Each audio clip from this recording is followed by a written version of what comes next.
அனைவருக்கும் வணக்கம். இறை வணக்கம் சிஸ்டர்.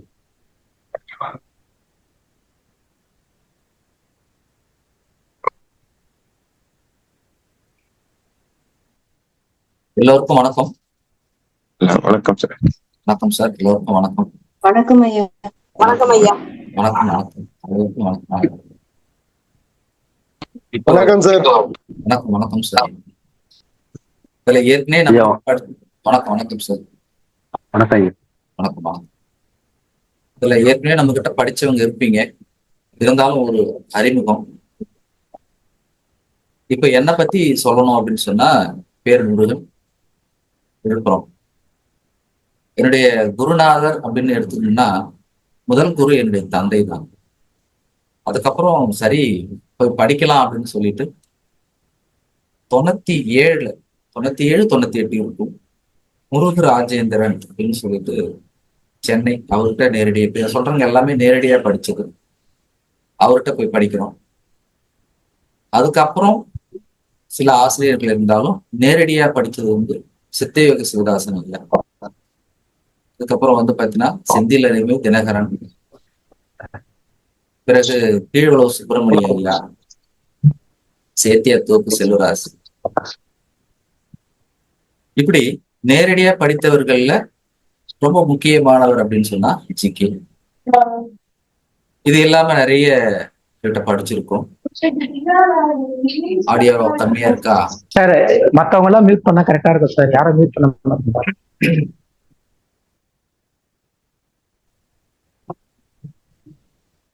ஆல் மீட் போட்டேன். அதனால திரும்ப வந்து புதுசா வரவங்களுக்கு மீட் ஆகாது. ஆக இப்படி குருநாதர்கள் வந்து நேரடியா படிச்சவங்க நிறைய இருக்காங்க. இப்போ இந்த கொரோனா காலம் தான் நமக்கு வந்து பாத்தீங்கன்னா ஒரு பொற்காலம். ஜோதிடர்களுக்கு மட்டும் இல்ல, நமக்கும் நிறைய இருக்கு. நிறைய ஜோதிடர்கள் வந்து பாத்தீங்கன்னா அவங்களுடைய கருத்துக்களை சொல்றதுக்கும் நிறைய ஆசிரியர்கள் கிடைக்கிறதுக்கும் இந்த கொரோனா ஒரு காலமா இருந்துச்சு. ஆன்லைன்ல நிறைய வகுப்பு நடக்கும். இப்ப நான் சொன்னதெல்லாம் நேரடியா படிச்சவங்க நிறைய இன்னும் இருக்கு. இதுல குறிப்பிட்ட சில குருமார்களை நம்ம வணங்கி இந்த அடிப்படை வகுப்பு நம்ம கத்துக்கிறோம். அதாவது அடிப்படை அப்படின்னு சொன்னோம்னா அதுதான் ரொம்ப முக்கியமானது. அடிப்படையிலே ஒவ்வொன்றும் எப்படி ஒரு லாஜிக்கா வருது அப்படின்னு புரிஞ்சுக்கணும்னா பலன் சொல்றதுக்கு சரியாகும். இப்ப நம்ம குழுவிலையும் சரி, இதை பாக்குற நீங்களும் சரி, ஏற்கனவே வந்து ஜோதிடம் படிச்சிருப்பீங்க, அடிப்படை தெரிஞ்சிருக்கும்.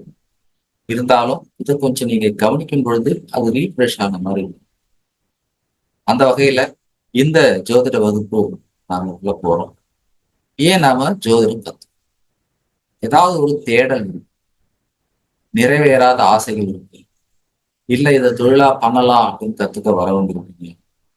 ஆக விதியை மாற்ற முடியுமா? ஏதாவது சரி செய்ய முடியுமா? நமக்கு நடந்தது இதனாலதான் நடந்துக்கலாம் அப்படின்ற அமைப்பு இருக்கலாம். படிச்சுட்டு வேலை கிடைக்கல, இல்ல சரியான வேலை கிடைக்கல, இல்ல திருமணம் ஆகல, இல்ல என் குழந்தைக்கு திருமணம் ஆகல, என் குடும்பம் இப்படி இருக்குது, இப்படி ஏதோ ஒரு தேடல்ல ஜோசியத்துக்குள்ள வந்தவங்களும் இருக்குது. இது எல்லாத்துக்கும் வந்து பாத்தீங்கன்னா விடை இருக்கா அப்படின்னு சொன்னா நிச்சயம் இது. இதை சரியா படிச்சு அதுல உள்ளதை நாம ஃபாலோ பண்ணும்போது மாற்றங்கள் கண்கூடா இருக்கு. இது என்னுடைய வாழ்க்கையிலையும் பார்த்திருக்கேன். அந்த வகையில இதை நாம வந்து சரியான விதத்துல படிக்கணும். இதுக்காக கொஞ்சம் ஒதுக்கணும். என்ன சொல்றாங்க அப்படின்றது கவனிக்கணும். ஒரு ஆசிரியர் இல்ல, இப்ப நிறைய ஆசிரியர்கள் இருக்கிறாங்க. எல்லார்கிட்டையுமே படிங்க. ஒருத்தருக்கு ஒருத்தர் என்ன சொன்னாங்க அப்படின்றத கவனிச்சு உங்களுக்கு பிடிச்ச பாதையில நீங்க பலன் சொல்லுங்க. அப்ப முதல்ல வந்து யார்கிட்ட என்ன இருக்கு, என்ன விஷயம் இருக்கு அப்படின்றத வாங்குறதுல புரியா இருக்கும். அந்த வகையில ஏற்கனவே நீங்க படிச்சிருந்தாலும் இதை நீங்க ரீஃப்ரெஷ் பண்றதுக்காக இருக்கட்டும். தெரியாதவங்க, அடிப்படையே தெரியாத புதுசா வரவங்களுக்கு இது சிறப்பா இருக்கும். நாம ஸ்கிரீன்ஷாட்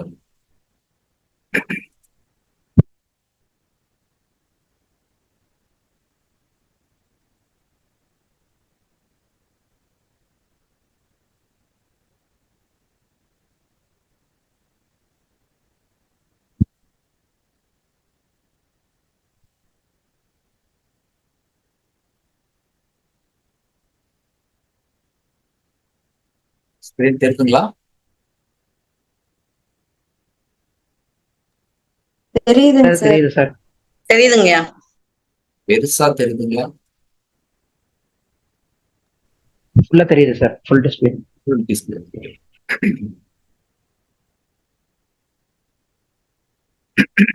இப்போ அடிப்படை அப்படின்னு பார்க்கும்பொழுது முதல்ல வந்து நவ கிரகங்கள். நம்ம ஏற்கனவே சொன்ன மாதிரி ஒவ்வொரு கிரகமும் நம்ம வாழ்க்கையில இன்பத்திலையும் துன்பத்திலையும் பங்கு பெறாங்க. எதை எந்த காலகட்டத்துல இவர் அனுபவிக்க போறாரு, எதை எந்த காலகட்டத்துல இவர் இழக்க போறாரு அப்படின்றதெல்லாம் நவக்கிரகங்கள் முடிவு செய்யும். இந்த நவக்கிரகங்களை படிக்கிறது தான் முதல் வேலை. அதுக்கு நம்ம முதல்ல வந்து பார்த்தீங்கன்னு சொன்னா இதுல போர்டுல வரது கொஞ்சம் படிச்சுக்கங்க. இதுல அடிப்படை நம்ம வாழ்க்கையில தீர்மானிக்கிறது நவக்கிரகங்கள்.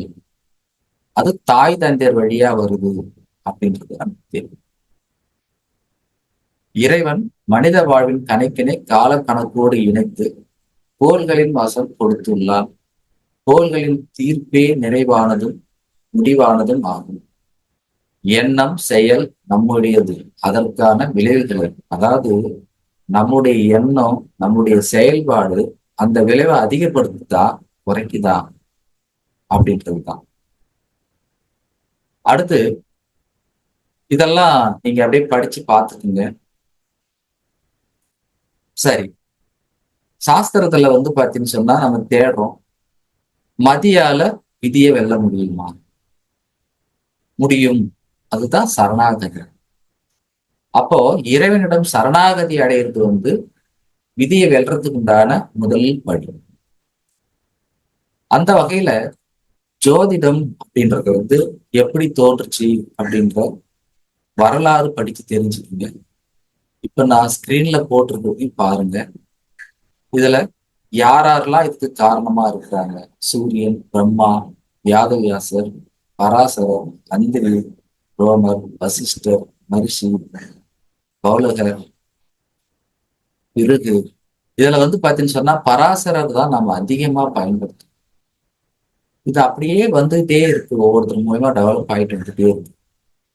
அதை நாம வந்து பாத்தீங்கன்னா ஏதாவது வந்து கண்டுபிடிச்சு இதுல வந்து இன்னும் வந்து சிறப்பான நிலைக்கு கொண்டு போகணும். அந்த வகையில நிறைய முறைகள் இப்ப வந்திருக்கு. அடுத்து இந்த ஜோதிடம் வந்து நம்மளை வந்து பாத்தீங்கன்னா நெறிப்படுத்துறது அப்படின்றது எடுத்துக்கலாம். நெறிப்படுத்துறது பொதுவாக வந்து மனிதன் ஒழுங்கா இருக்கிறதுக்காக வேதங்கள் படைக்கப்பட்டது. இந்த வேதங்கள் வந்து பாத்தீங்கன்னு சொன்னா இறைவனோட நம்மளை ஒழுக்க நிலையில கொண்டு இறைவனோட கொண்டு போய் சேர்க்கிறது தான் அது ஒரு வேதம். அந்த வகையில வேதங்கள் 4 அப்படின்றது நமக்கு தெரியும். அதுல 6 வகை இருக்கு. அதுல வந்து பாத்தீங்கன்னு சொன்னா என்னென்ன அப்படின்னு பாத்தீங்கன்னா தீஷை அப்படின்றது ஒரு வகை. இது மருத்துவம் சார்ந்த விஷயத்தை பேசும். அடுத்து வியாகரணம், இது கல்வி பயிற்சி. சந்தஸ், நிருத்தம், ஜோதிஷம், கல்பம். இந்த 6ல நம்மளது வந்து பாத்தீங்கன்னா ஜோதிஷம். இந்த ஜோதிஷம் வேதத்தின் கண் அப்படின்னு சொல்றாங்க. வேதத்தினுடைய கண் அப்படின்னு சொல்றாங்க. அந்த கண்ணை பத்தி தான் நாம படிக்க போறது. அந்த கண்ணை பத்தி தான் படிக்க போறது. இதுல ஜோதிடம் 6 பிரிவா இருக்குது. அதுல கணிதம் முதல்ல வந்து கணிதம், கோலம் 2வது கோலம், கிரகங்களின் சுழற்சி, அதனுடைய தற்போதைய நிலை, எந்த ராசியிலிருந்து எந்த ராசிக்கு போகுது, எங்க எந்த நிலைமையில இருக்குது அப்படின்னு படிக்கிறது கோலம். ஜாதகம், இப்போ ஒருத்தர் பிறக்கிறாரு, பிறந்த நேரத்தை வச்சு அவருக்கு ஜாதகம் கணிச்சு அந்த கணிதத்தோட வரும். கிரக நிலைகள் எங்கெங்க இருக்கு அதை வச்சு பலன் போடுறது. பிரசன்னம், ஜாதகமே இல்லை, திடீர்னு வந்து நம்ம கிட்ட கேள்வி கேட்கிறாரு. அப்போ பலன் சொல்றது பிரசன்னம், உதயம் அப்படின்னு சொல்லுவாங்க. அதுல பிரசன்ன வகைகள் நிறைய இருக்கு. ஜாமப்போல், இப்படி நிறைய அதுல பிரசன்ன வகைகள் இருக்கு. முகூர்த்தம், இந்த 6 பிரிவுல என்ன பொறுத்தளவுக்கு ரொம்ப முக்கியமான பிரிவு முகூர்த்தம் அப்படின்னு சொல்லி, எந்த ஒரு செயலையும் முகூர்த்தத்தால சரி செய்ய முடியும். அப்ப அந்த முகூர்த்தம் குறிக்கிறது நம்ம சரியா குறிச்சிட்டோம்னா அந்த செயல் சரியா போகும் அப்படின்றதுதான் ரொம்ப முக்கியம். ஆனா இப்ப வந்து பாத்தீங்கன்னா முகூர்த்தம் நாம காலண்டரை பார்த்து குறிச்சுக்கிறோம். எனக்கு ஒரு முகூர்த்தம் சரியா வருதுன்னா உங்களுக்கு ஒரு முகூர்த்தம் சரியில்லாம அதே முகூர்த்தம் சரியில்லாம போகும். சரியான முகூர்த்தத்தை தேர்ந்தெடுத்து நாம எந்த ஒரு செயலையும் செய்யும் பொழுது அதுல 100% வெற்றி பெற முடியும். பரிகாரம் கூட பாத்தீங்கன்னா இந்த நேரத்துல இந்த மாதிரி செய்யுங்க அப்படின்னு சொல்றதுக்காலும் இந்த நேரம் அப்படின்றதுதான் ரொம்ப முக்கியம். முகூர்த்தம் ரொம்ப ரொம்ப முக்கியம். நிமித்தம், நிமித்தம் வந்து பாத்தீங்கன்னா ரொம்ப முக்கியங்க. இதுக்கு நீங்க வந்து விழிப்புணர்வோட இருக்கணும். இந்த பிரபஞ்சம் எதையாவது ஒண்ணு நமக்கு சொல்லிக்கிட்டே இருக்கும். சகுனம் அப்படின்னு சொல்லுவாங்க. சகுனம்ன்றது என்ன? நம்ம போகும்போது நம்ம கண்ணுக்கு தெரிகிறது சகுனம். இவங்க வராங்க, இன்னார் வராங்க அப்படின்றது, இல்ல இது குறுக்க போகுது அப்படின்றதெல்லாம் சகுனம். நிமித்தம்னா உணர்றது, காதல்ல கேட்கறது. இதை நாம சரியா உணர்றதுக்கு பிரபஞ்சத்துல ஒவ்வொரு நிகழ்வும் சொல்லிக்கிட்டே இருக்கு. இப்ப சுனாமி வர்றதை வந்து பாத்தீங்கன்னு சொன்னா விலங்குகள்லாம் தெரிஞ்சு வெளியில போயிடுச்சு அப்படின்றத நம்ம படிக்கிறோம். அப்ப அதுங்க உணருது. அப்ப நாமளும் அதை உணர்ந்தோம்னா, நிமித்தம் அப்படின்ற விஷயத்த தெரிஞ்சுக்கிட்டோம்னா ரொம்ப யூஸ்ஃபுல்லா இருக்கும். அதை பத்தி நாம படிக்கல. இந்த இதுல வந்து அடிப்படை ஜாதகத்துக்கு தேவையான அடிப்படையை நாம படிக்கணும். இதை படிக்கிறதுனால நாம ஏதாவது மாத்த முடியுமா அப்படின்னு பார்த்தோம்னா, கர்மா, இதுதான் நம்ம சொன்னோம், மனிதனை ஒழுக்க நிலைக்கு கொண்டு போறதுதான் இந்த சாஸ்திரம் செய்யுது. அந்த வகையில மனிதன் கர்மா, சஞ்சீத கர்மா,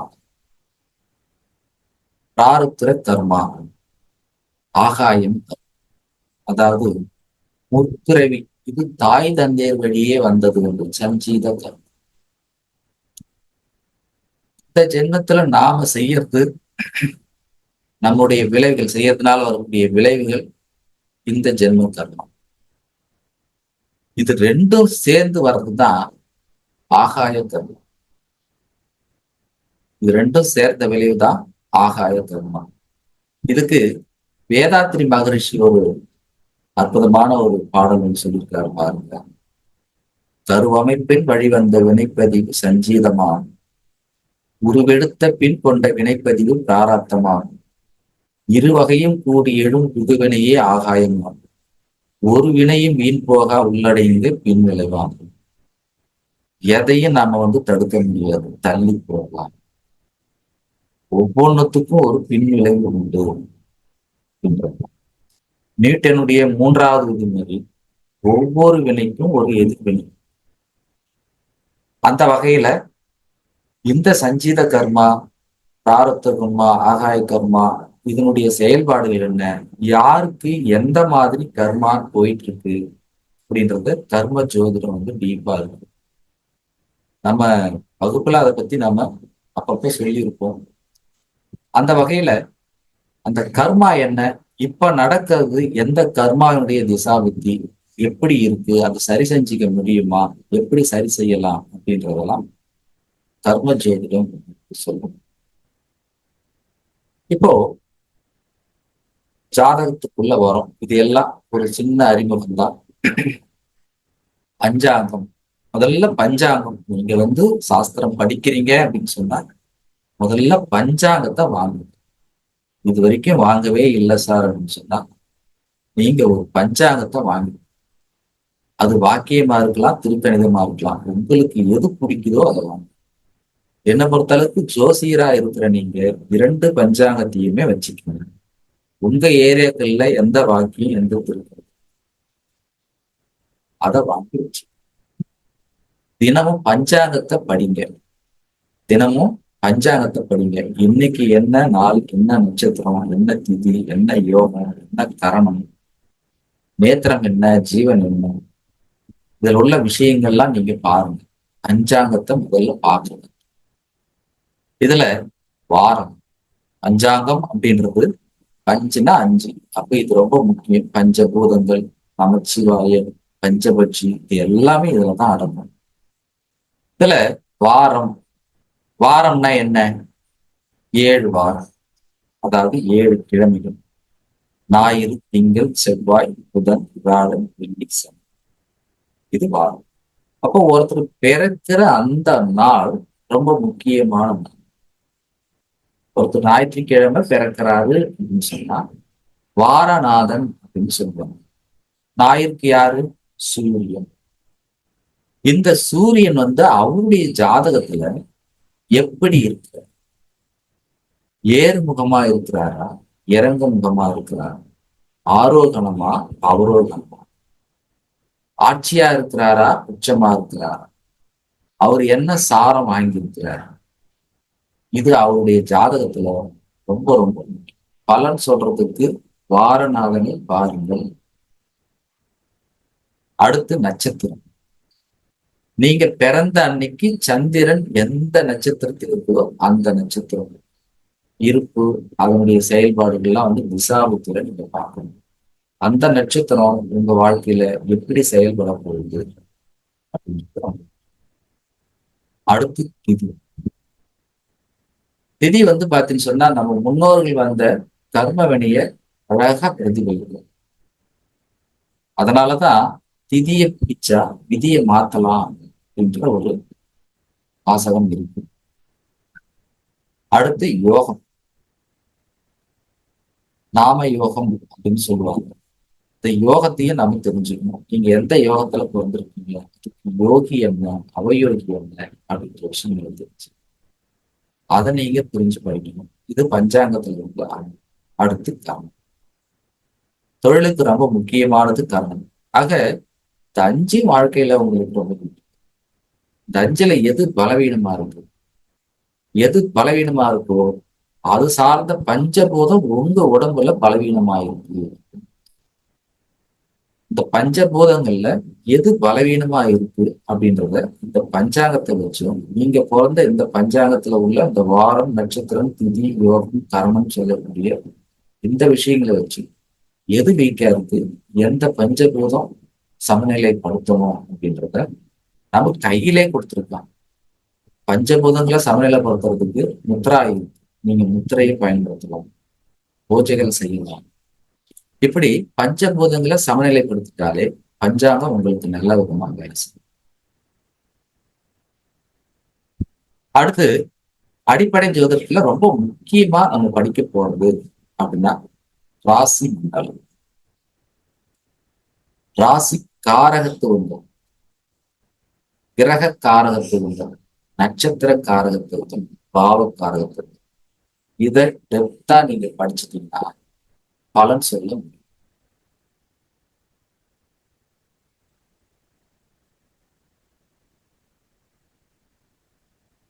இத டெப்தா படிச்சுட்டீங்கன்னா பலன் சொல்ல முடியும். சரி,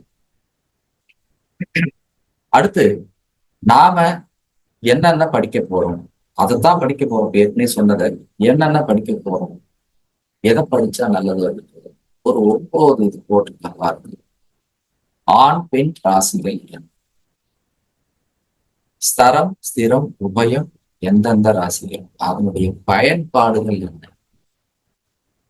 பஞ்சபூத ராசிகள் என்ன, அதனுடைய பயன்பாடுகள், அதனுடைய தன்மைகள் என்ன, தாது மூல ஜீவன் இது எந்தெந்த ராசி, இது ஏன் படிக்கும், தர்மம், அர்த்தம், காமம், மோட்சம் இது எந்தெந்த ராசிகள், இது எதுக்கு பயன்படும், நட்சத்திரங்கள். அடுத்து ராசினுடைய குணங்கள், நிறைய குணங்கள் இருக்கு.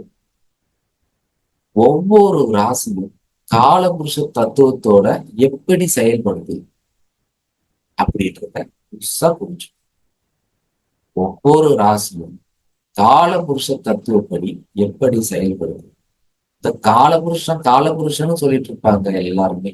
அது என்ன அப்படின்றத புரிஞ்சுக்கிட்டா ஜோதிடம் சொல்றதுக்கும் படிக்கிறதுக்கும் வாங்கிக்கிறதுக்கும் ரொம்ப அற்புதமா இருக்கும். அடுத்து ராசி அதிபதிகளுடைய குணங்கள் என்ன, அவங்க எப்ப எங்க இருந்தா எதை செய்வாங்க, நன்மை செய்வாங்களா தீமை செய்வாங்களா அப்படின்றத அவங்கள பத்திய டீட்டெயில் நம்ம தெரிஞ்சுக்கணும்.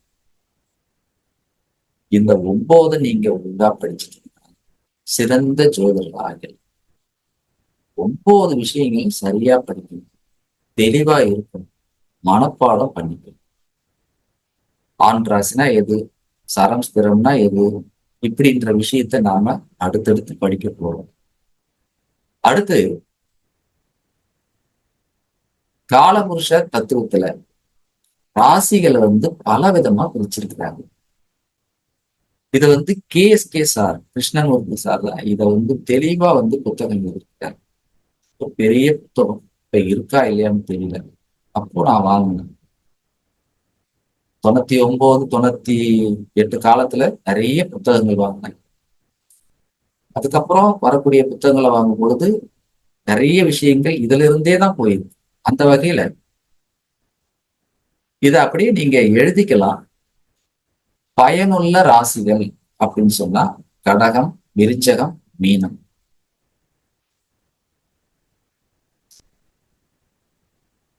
சீற்றமுள்ள ராசிகள் மேஷம், விருச்சகம். பாதி பலனளிக்கும் ராசிகள் ரிஷபம், துலாம், மகரம், தனுசு. மௌனமான ராசிகள் அப்படின்னு சொன்னா கடகம், விருச்சகம், மீனம். சாந்தமான ராசிகள் அப்படின்னா ரிஷபம், கன்னி, மகரம், கும்பம். சாத்வீகமான ராசிகள் அப்படின்னா மிதுனம், துலாம், கும்பம், தனுசு. வீரமான ராசிகள் அப்படின்னா மேஷம், சிம்மம், விருச்சகம், தனுசு. விவேகமான ராசிகள் அப்படின்னு சொன்னா மிதுனம், கடகம், கன்னி, விருச்சகம். இயல்பான ராசிகள் அப்படின்னா ரிஷபம், துலாம், கும்பம், மீனம். இறுக்கமான ராசிகள் அப்படின்னா சிம்மம், கன்னி, விருச்சகம், மகரம்.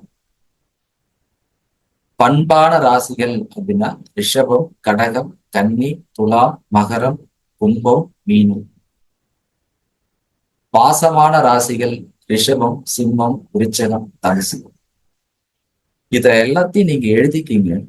ஒவ்வொன்றுத்துக்கும் ஏன் இந்த பேர் வச்சாங்க, இதனுடைய காரணங்கள் என்னென்ன அப்படின்றத நம்ம விளக்கத்துல படிக்கலாம். ஒண்ணுதுல வர்றது இன்னொன்னுதுல வரும். அப்ப நீங்க படிக்கும் பொழுது லாஜிக்கு புரிஞ்சுக்கும் பொழுது உங்களுக்கு அது பலன் சொல்றதுக்கு ரொம்ப ஈஸியாயிரும். அடுத்து கடமையான ராசிகள் கடகம், கன்னி, விருச்சகம், தனுசு. ஆதிக்கமான ராசிகள் மேஷம், மிதுனம், கடகம், சிம்மம், விருச்சகம், தனுசு.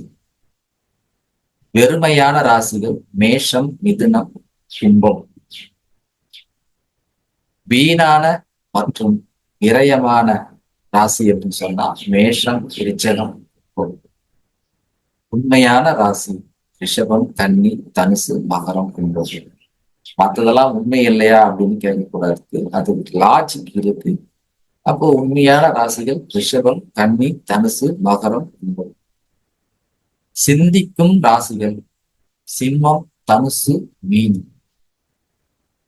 சத்தியமான ராசிகள் மேஷம், சிம்மம், தனுசு. வறண்ட மலட்டு ராசிகள் மேஷம், மிதுனம், சிம்மம், கன்னி. ஏற்கனவே ஜோசியர் இருந்தீங்கன்னா இதை படிச்சிருப்பீங்க. வறண்ட அல்லது மலட்டு ராசி இது எதுக்கு படிச்சிருப்பீங்க அப்படின்னா, மலட்டு அப்படின்னு சொன்னா, வறண்ட அப்படின்னு சொன்னா புத்திர பேருக்கு ரொம்ப முக்கியம். புத்திர ஸ்தானாதிபதி மேஷம், மிதுனம், சிம்மம், கன்னியத்துல இருந்தா மலட்டு ராசியில போய் உட்கார்ந்துருக்காரு. அது புத்திரத்துக்கு, புத்திரம் பிறக்கிறதுக்கு தடையை ஏற்படும். புத்திர காரகனும் இருக்கிறாரு, பாவமும் இருக்குது அப்படின்னு சொன்னா இங்க நாம குழந்தை பேருக்கு பார்த்து சொல்லணும் அப்படின்றது ஜோசியருக்கு தெரியும். இப்படித்தான் இது ஒவ்வொன்றும் பயன்பட போகுது. இது எப்படின்றத நீங்க பின்னாடி அடுத்து பார்க்கலாம். வேகமான ராசிகள் மேஷம், கடகம், துலாம், மகரம். சீற்றமுள்ள ராசிகள் அப்படின்னா மேஷம், மிதுனம், விருச்சகம், தனுசு. சினம் கொண்ட ராசிகள் மேஷம், மிதுனம், சிம்மம், விருச்சகம், தனுசு. மாசற்ற ராசிகள் சிம்மம், தனுசு, கும்பம். பாருங்க, வெறுமையான ராசியிலும் கும்பம் வருது, மாசற்ற ராசியிலும் கும்பம் வருது. அடுத்து மனித தன்மை உள்ள ராசிகள். மனித தன்மை உள்ள ராசிகள் மிதுனம், கன்னி, தனுசு. மனம் மாற்றம் உள்ள ராசிகள் மிதுனம், மீனம். இதுல உபயராசி மனம் மாற்றம் உள்ள ராசிகள் சொன்னா கூட இதுல மிதுனம், மீனம் மட்டும்தான் அந்த டாபிக் உள்ள வரும். மௌனமான ராசிகள் அப்படின்னு சொன்னா அது நீர் ராசிகள்னு சொல்லக்கூடிய கடகம், விருச்சகம், மீனம். லாஜிக் புரிஞ்சுக்கணுங்க. நீர் ராசி, நிலராசி, இந்த பஞ்சபூத தத்துவம் படிக்க போறோம் இல்லைங்களா, அது சரம், ஸ்திரம். இதை நீங்க டெப்தா படிச்சிட்டீங்கன்னா இப்ப நாம போட்டிருக்க அத்தனையும் அது உள்ள அடங்கிடும். பிரிச்சிடலாம். குரலோசை ராசிகள் மிதுனம், துலாம், கும்பம். நாற்கால் ராசிகள் மேஷம், ரிஷபம், சிம்மம், மகரம். குருட்டுத்தனமான ராசிகள் மிதுனம், துலாம், மகரம், கும்பம். உழைப்பு தன்மை உள்ள ராசிகள் துலாம், கடகம், மகரம், விருச்சகம். மிருகத்தன்மை உள்ள ராசிகள் மேஷம், ரிஷபம், சிம்மம். இரட்டை ராசிகள் மிதுனம், மீனம். இரு மடிப்பு உள்ள ராசி அப்படின்னு சொன்னா தனுசு. குறுகிய ராசிகள் அப்படின்னா மிதுனம், கடகம், சிம்மம், தனுசு, மகரம், கும்பம். நீண்ட ராசிகள் அப்படின்னா மீனம், மேஷம், ரிஷபம், கன்னி, துலாம், விருச்சகம். அடுத்து லட்சியமான ராசிகள் அப்படின்னா மேஷம், சிம்மம், தனுசு. உறுதியான ராசிகள் அப்படின்னா மேஷம், சிம்மம், கன்னி, தனுசு, விருச்சகம். மூன்று கால் ராசி கும்பம். மூன்று கால் ராசி கும்பம். ஆறு கால் ராசி கடகம். எட்டு கால் ராசி விருச்சகம். ஒரு பொருள் காணாம போயிடுச்சு, இல்ல காணாம போனது என்ன அப்படிங்கிற அறியறதுக்கெல்லாம் இந்த விஷயங்கள் பயன்படும். பிரசனத்துக்கு ரொம்ப முக்கியம். நீங்க கேபி படிக்கிறீங்க அப்படின்னு சொன்னா இந்த விஷயம் அத்தனையும் தேவைப்படும். பலகால் ராசி விருச்சகம். ஊர்வன ராசி கடகம், விருச்சகம், மீனம். நடப்பன ராசிகள் மேஷம், ரிஷபம், சிம்மம், மகரம். பரப்பன மிதுனம், தனுசு. காட்டில் வாழும் ராசி அப்படின்னு சொன்னா சிம்மம். வீட்டில் வாழறது மேஷம், ரிஷபம், கன்னி. விஷமுள்ள ராசி விருச்சகம். உயரற்ற ராசிகள் துலாம், கும்பம். உயரற்ற ராசிகள் துலாம், கும்பம். இந்த உயரற்ற ராசிகள், இந்த குள்ளமான ராசிகள், உயரமான ராசிகள். ஒரு பொருள் காணாம போயிருக்கு, யார் எடுத்திருப்பா? குள்ளமானவரா, உயரமானவங்களா? இப்ப வந்து பாத்தீங்கன்னு சொன்னா ஏதோ ஒண்ணு கடிச்ச மாதிரி இருக்கு, அது விஷம் உள்ள பூச்சியா இல்ல வேறையா, இப்படி எல்லாத்துக்குமே இது பயன்படும். அது எப்படி பயன்படுத்துறது தான் படிக்கும். அடிப்படையில இந்த விஷயங்கள்லாம் படிச்சே ஆகும். இது எளிதா மனசுல வச்சுக்கலாம். 59 இருக்கு, இது எப்படி மனசுல வச்சுக்கிறதுனா லாஜிக் புரிஞ்சுக்கினா ஒரு 4-5 டாபிக் நடத்தினாலே புரிய வச்சாலே மத்த அத்தனையும் நீங்களே சொல்லிடுவீங்க, புரிஞ்சுக்கீங்க. அப்ப படிக்கும் பொழுதே எல்லாத்தையும் நாம வந்து ஒழுங்கா படிச்சோம்னா பலன் சொல்றதுக்கு ரொம்ப ஈஸியா இருக்கும். இப்போ நாம நட்சத்திரம் அப்படின்றத புதுசா வரவங்க, ஏற்கனவே படிச்சவங்களுக்கு இது தெரிஞ்சிருக்கும். புதுசா வரவங்க நட்சத்திரங்கள் 27 மொத்தம். இந்த 27 நீங்க மனப்பாடம் பண்ணித்தான் ஆகணும். உங்களுடைய ஜாதகத்துல சந்திரன் எந்த நட்சத்திரத்துல நீங்க பிறக்கிற அன்னைக்கு இருந்தாரோ அதுதான் ஜென்ம நட்சத்திரம். இந்த நட்சத்திரங்கள் குணங்கள் என்ன, அதனுடைய செயல்பாடுகள் என்ன அப்படின்னு தெரிஞ்சுக்கிறதுக்கு முன்னாடி இந்த 27 நட்சத்திரங்களை நீங்க படிக்கணும். இதுல 3 போட்டுக்கோங்க. அதாவது நீங்க தொடர்ந்து 9 போட்டுக்கிட்டு நான் போர்டுல போட்டிருக்க மாதிரியே போட்டுக்கோங்க. உங்களுக்கு தெரியுதா போர்டு பாருங்க. அஸ்வினி, பரணி, கிருத்திகை, ரோகிணி, மிருகசிரீஷம், திருவாதிரை, புனர்பூசம், பூசம், ஆயில்யம். இப்படி 9 எழுதிட்டு அடுத்த 9 மகம், பூரம், திரம், அஸ்தம், சித்திரை, சுவாதி, விசாகம், அனுஷம், கேட்டை. அடுத்து மூலம், பூராடம், உத்திராடம், திருவோணம், அவிட்டம், சதயம், பூரட்டாதி, திரட்டாதி. இப்படி நீங்க 3 பிரிவா பிரிச்சுட்டீங்கன்னா நீங்க ஜாதகம் கணிக்கிறீங்கன்னா நவாம்சத்துக்கும் இதுதான். இப்ப பாருங்க, அஸ்வினி, மகம், மூலம், கேதுவோட நட்சத்திரம். இந்த 3 நட்சத்திரத்துக்கும் அதிபதி கேது. பரணி, பூரம், பூராடம், இந்த 3 நட்சத்திரத்துக்கு நேர்ல சுக்கிரன் போட்டிருக்கு. சுக்கிரன் நீங்க பிறக்கிற அன்னைக்கு அஸ்வினி நட்சத்திரமோ மக நட்சத்திரமோ மூல நட்சத்திரமோ இருந்தா உங்க ஜாதகத்துல எழுதியிருப்பாங்க கேது திசை இருப்பு அப்படின்னு போட்டிருக்காங்க. கேது திசை இருப்பு இத்தனை மாதம் இத்தனை வருடம் அப்படின்ற மாதிரி போட்டிருப்பாங்க. இந்த திசைக்கு தான். அடுத்து கிருத்திகை, உத்திரம், உத்திராடம், இதுக்கு அதிபதி சூரியன். இது மறக்கவே கூடாது. இந்த பேஜை நீங்க மறக்கவே கூடாது. ரோகிணி, அஸ்தம், திருவோணம், சந்திரன். மிருகசிரீஷம், சித்திரை, அவிட்டம், இதுக்கு அதிபதி செவ்வாய். திருவாதிரை, சுவாதி, சதயம், ராகு. புனர்பூசம், விசாகம், பூரட்டாதி, குரு. பூசம், அனுஷம், உத்திரட்டாதி, சனி. ஆயில்யம், கேட்டை, ரேவதி, புதன். அப்போ ஒவ்வொரு நட்சத்திரத்துக்கும் அதிபதி யாரு கேட்டா டக்குன்னு சொல்றோம். விசாக நட்சத்திரம் யார் அதிபதி? குரு. கேட்டை யார்? புதன். பரணி யார்? சுக்கிரன். அப்படின்னு தெளிவா சொல்லணும். அப்ப இது மனப்பாடம் பண்ணித்தாங்க. ரொம்ப சிம்பிள். நீங்க எழுதி எழுதி பாருங்க. புதுசா படிக்கிறவங்க, ஏற்கனவே படிச்சவங்க இது பிரச்சனை இல்லை. புதுசா படிக்கிறவங்க இதை நீங்க மனப்பாடம் பண்ணித்தான் ஆகணும். சில விஷயங்கள் ஒரு 20% அடிப்படையில மனப்பாடம் பண்ண வேண்டியது. அடுத்து நாம பாத்தீங்கன்னா திதி. திதியில வளர்பிறை, தேய்பிறை அப்படின்னு இருக்கு.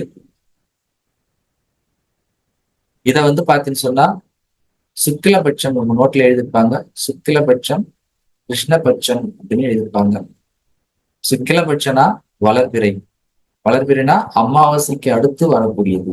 பாட்டிமை அப்படின்னு போட்டிருப்பாங்க. பாட்டிமை அப்படின்னு சொல்லுவாங்க. அதுதான் பிரதமை. அதே மாதிரி பௌர்ணமிக்கு அடுத்து வர்றது பாத்தீங்கன்னு சொன்னா தேய்பிறை, அதாவது கிருஷ்ணபட்சம் அப்படின்னு சொல்லுவாங்க.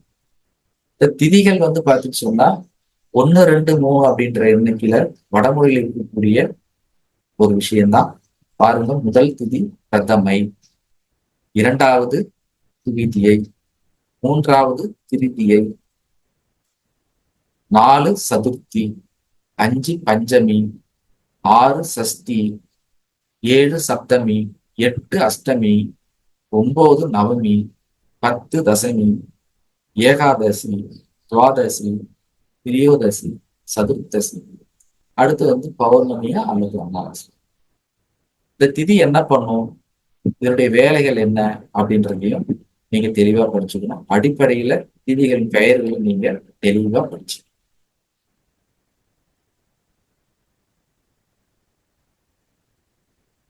அடுத்து யோகம், நாம யோகம் அப்படின்னு சொல்லுவாங்க. பலன் சொல்றதுக்கு அடிப்படை விஷயங்கள இதுவும் ரொம்ப ரொம்ப முக்கியமான விஷயங்கள். இந்த நாம யோகங்கள் அப்படின்றது உங்க ஜாதகத்தில் எழுதியிருப்பாங்க. நீங்க பிறக்கும் பொழுது என்ன யோகம் அப்படின்றத எழுதியிருப்பாங்க. ஜாதகத்துல இருக்கக்கூடிய யோகங்கள் அல்ல, நாம யோகம். இதுல முதல் யோகம் விஷ்கம்பம், ரித்தி.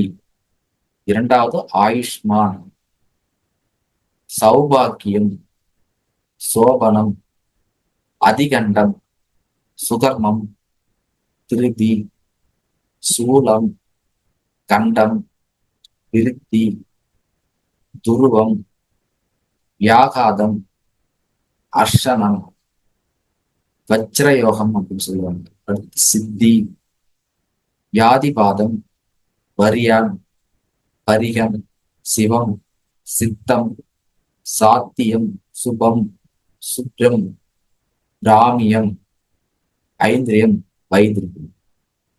இந்த யோகங்களையும் நீங்க எழுதிக்கிங்க. இப்ப நான் வேகமா சொல்லியிருந்தா கூட வீடியோ ரெக்கார்டிங் வரும், பார்த்து நீங்க எழுதிக்கிங்க.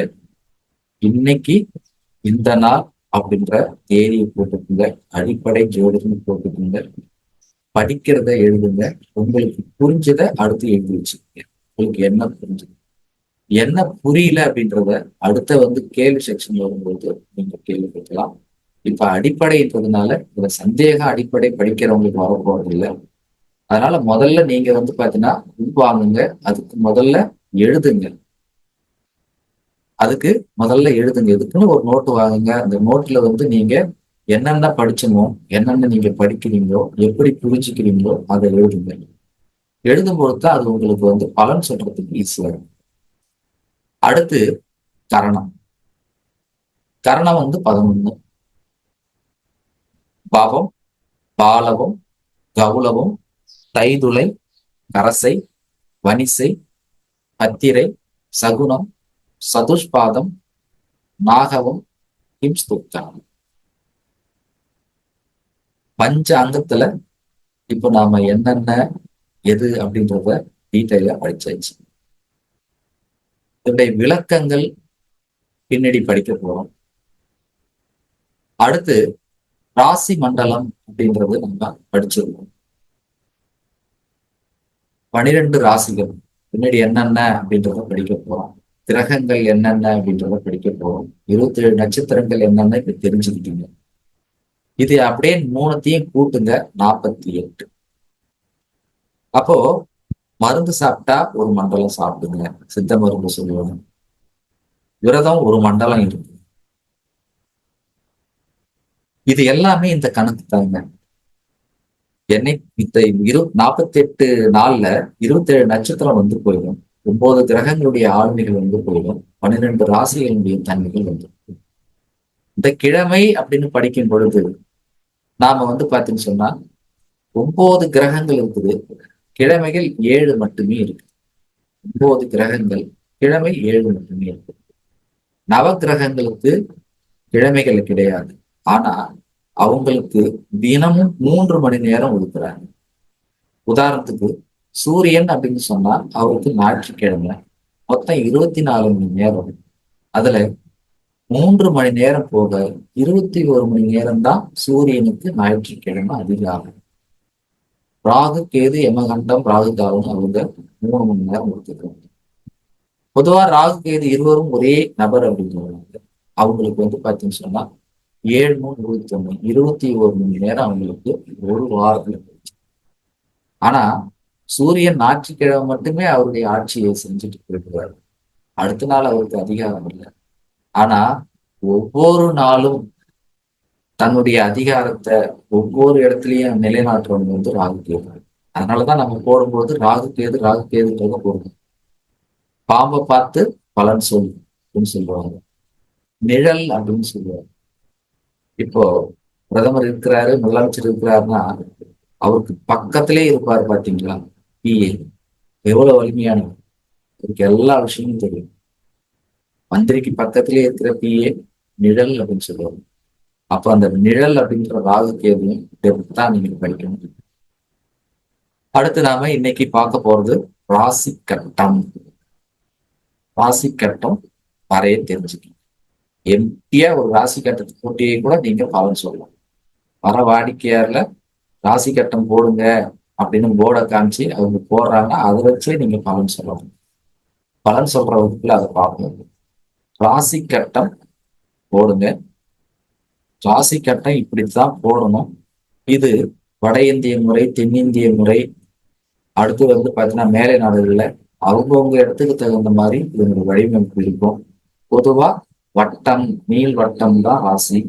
அதை 12 பாகமா பிரிச்சிருப்பாங்க. 360 டிகிரி அது. அதை பத்தி நம்ம படிக்க போறோம். இப்ப நம்ம பார்க்குற இந்த முறை பிரகாரம் நீங்க வட்டம் சட்டம் போட்டுக்குங்க. இதுல முதல் ராசி அப்படின்றது வந்து இந்த இடத்துலதான் தொடங்கும். இந்த இடத்துலதான் முதல் ராசி. இங்க 1, 2, 3, 4 அப்படி தொடர்ந்து 5, 6, 7, 8, 9, 10, 11, 12. இப்படித்தான் முதல் ராசி. இதுதான் காலபுருஷ ராசி. இது என்ன ராசி அப்படின்றத நம்ம படிக்க போறோம். இப்படித்தான் கட்டம். முதல் ராசி இந்த இடத்துலதான் தொடங்கும். கட்டம் ஒழுங்கா போடணும். கட்டத்தை போடும் பொழுது சந்து விட்டுறது, ஒண்ணு நீட்டி வர்றது, இதெல்லாம் இருக்கவே கூடாதுன்னு போட்டுட்டு போர்டு இருந்தா போர்டில் நம்ம போடும்போது உங்களுக்கு புரியும்.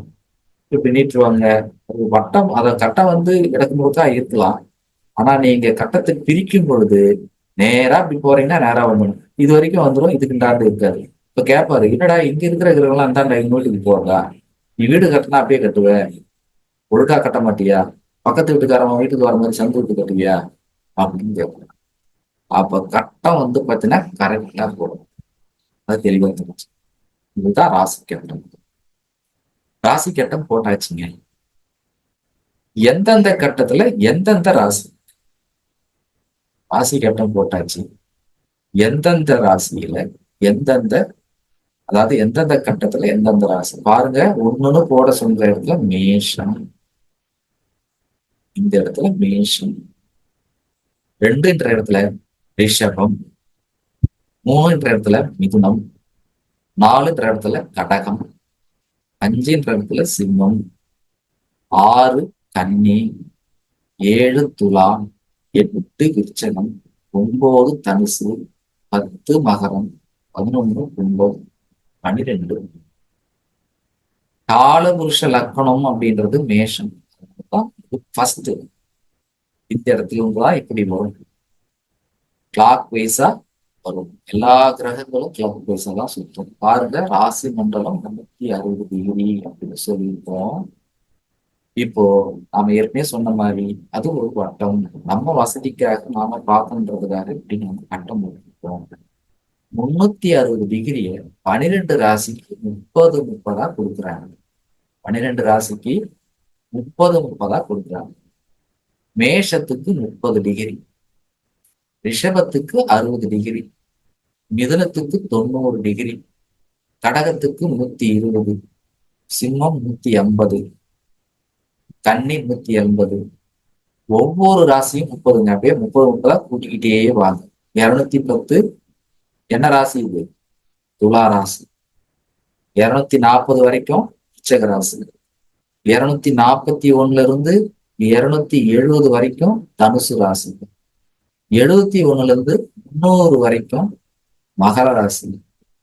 301 இருந்து 330 வரைக்கும் கும்பராசி. அடுத்து 331 இருந்து 360 வரைக்கும் மீன ராசி. இது ஒவ்வொரு ராசிக்கும் உண்டான அளவீடுகள். கேபி முறையில நீங்க பாவம் பிரிக்கும் பொழுது இந்த ராசியினுடைய டிகிரி முன்ன பின்ன வரும். அது நீங்க சாப்ட்வேர்ல பார்த்தா உங்களுக்கு தெரியும். ஸ்ரீமதி முறையில பாதியா பிரிப்பாங்க. அந்த வகையில ராசி மண்டலம் அப்படின்றது இதுதான்.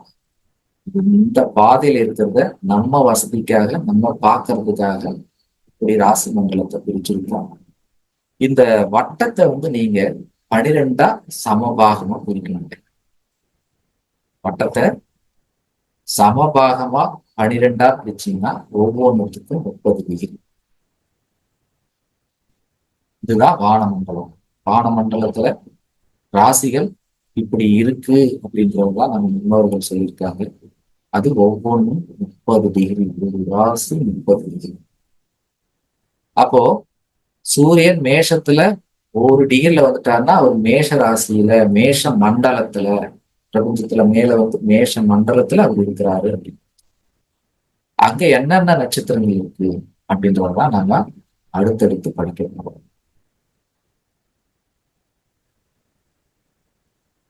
இப்போ இது வரைக்கும் படிச்சதுல இது வரைக்கும் இந்த அடிப்படை விஷயத்துல ஜோதிடமே தெரியாம உள்ள வந்தவங்க ஏதாவது புரியல அப்படின்னு சொன்னா நீங்க கேள்வி கேட்கலாம்.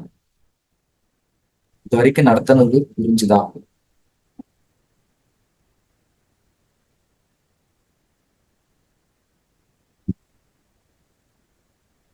ஐயா ரொம்ப தெளிவா புரிஞ்சுதுங்க ஐயா.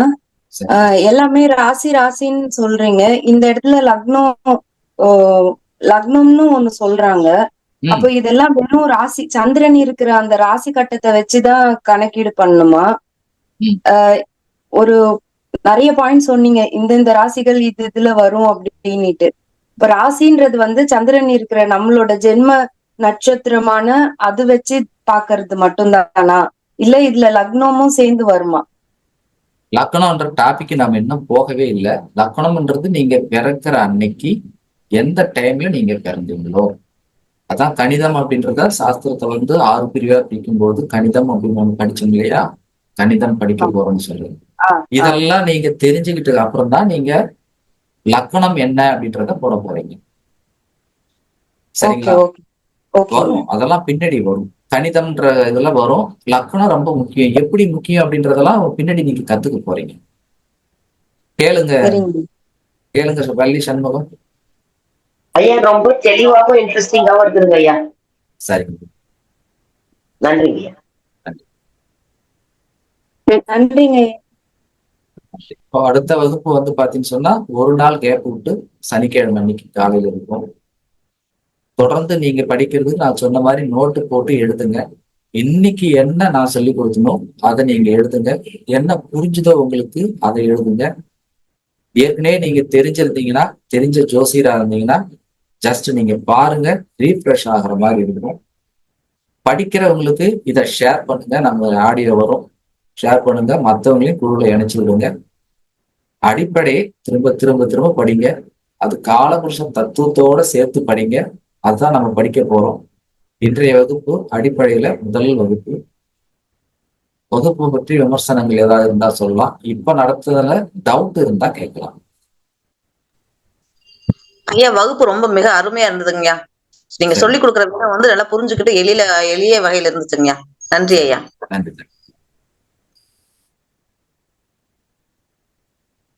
சரி,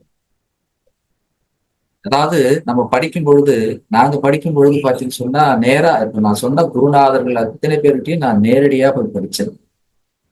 ஸோ 2007 பார்க்க ஆரம்பிச்சேன். 2011 தனியா ஆபீஸ் போக ஆரம்பிச்சேன். அப்போ இது மாதிரி நெட்ல பாக்குற மாதிரி, ஆன்லைன்ல பாக்குற மாதிரி நமக்கு வாய்ப்பு இல்லை. வாய்ப்பு இருந்தா இன்னும் நிறைய படிச்சிருக்கலாம். இப்போ நிறைய வாய்ப்பு இருக்கு. ஆனா எனக்கு என்ன வருதுன்னா, நிறைய நண்பர்கள் வந்து பாக்குறீங்க, நாளைக்கு பார்த்துக்கலாம் அப்படின்னு விட்டுறீங்க. நிறைய ஆசிரியர்கள் அவங்க கிட்ட இருக்கிற விஷயங்களை கொட்டி கொடுக்குறாங்க. எல்லாருமே கொடுக்குறாங்க. எந்த ஆசிரியரும் சலைச்சவர் இல்லை. கொட்டி கொடுக்குறாங்க. அதை நீங்க உள்வாங்கணும். அப்ப என்ன பண்ணணும்? யார்கிட்ட படிக்கிறீங்களோ அவர்கிட்ட என்ன இருக்கு அப்படின்னு தெரிஞ்சுக்கிறதுக்கு முதல்ல நோட்டு போட்டு எழுதுங்க அப்படின்றது. டெப்தா படிங்க. படிச்சுட்டு ஒரு சிறந்த ஜோசியரா வர்றதுக்கு அதுக்கு நீங்க முதல்ல படிக்கணும். ஒரே வகுப்பை நான் 10 முறை படிச்சிருக்கேன்.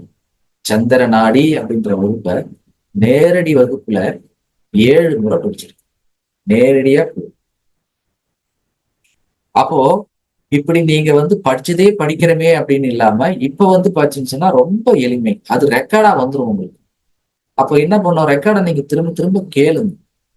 கேட்கும்போது தான் அது புரிய வரும்.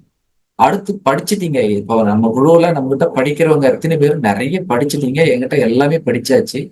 ஆனா இன்னும் பலன் சொல்ல நீங்க தயங்குறீங்க. பலன் சொன்னாதான் நீங்க வந்து ஜோசியர் ஆக முடியும்.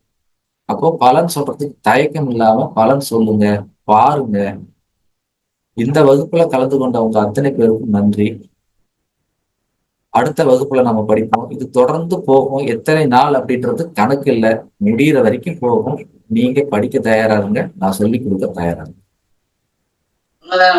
கண்டிப்பாங்க எல்லாரும் படிக்கிறோங்க. நீங்க வகுப்புகள் நடத்திட்டே வாங்க. நாங்க எல்லாரும் தொடர்ந்து பங்கு பெற்றுக்கிறோங்க. சரி. நன்றிங்க ஐயா. நன்றி.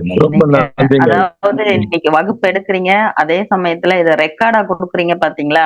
அதுதான் எங்களுக்கு ரொம்ப ரொம்ப உதவியா இருக்கு. இப்ப பெண்கள்னா வேலை காலையில இருக்கும், எழுத முடியாது, கவனிக்கிறது கொஞ்சம் குறைவா இருக்கும். கண்டிப்பா அதே நீங்க ரெக்கார்டா கொடுக்கும் பொழுது அது எங்களுக்கு ரொம்ப யூஸ்ஃபுல்லா இருக்குங்க ஐயா. ஜோதிடம் கத்துக்கணும்னு ஆர்வம் இருக்கிறவங்களுக்கு இது ரொம்ப ரொம்ப பயனுள்ளதா இருக்கும். ரொம்ப நன்றிங்க ஐயா. சரி. சரி ஓகே, நம்ம சனிக்கிழமை சந்திப்போம். ஓகே, ரொம்ப நன்றி. அனைவருக்கும் நன்றி. நன்றிங்க எல்லாருக்கும் நன்றிங்க ஐயா. நன்றிங்க ஐயா. நன்றி. எல்லாருக்கும் நன்றி, அனைவருக்கும்.